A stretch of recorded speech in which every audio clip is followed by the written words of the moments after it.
Hello, I've got a Mercedes-Benz Paul here, sorry. Paul here from actually EMD Automotive at Caringbah. I've got a Mercedes-Benz C250 that the actual rear tail light wasn't working, the brake light and the indicator light. So I pulled it apart, and the whole thing is all melted, so it's really hard to take anything apart.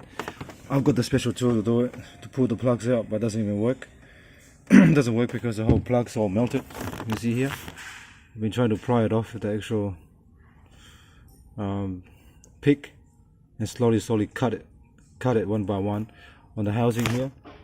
Cut it there, and then pull that one off, and then break it off, and cut the next one, and slowly you keep taking the wiring, keep pulling one wire at a time out, and then make sure every time you pull it out, you got to actually put it in straight away to the pin.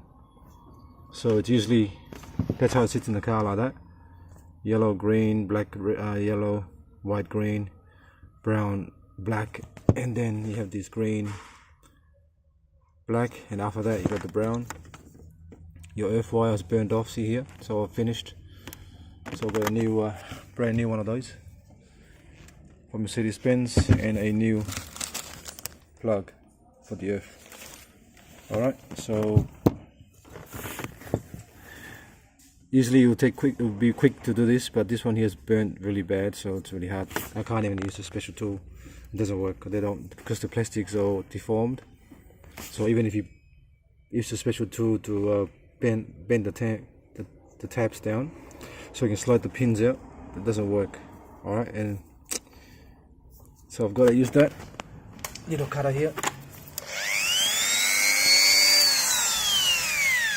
Just put it on low speed, and then cut it slowly, and you get it. After that, then you do your soldering and things like that.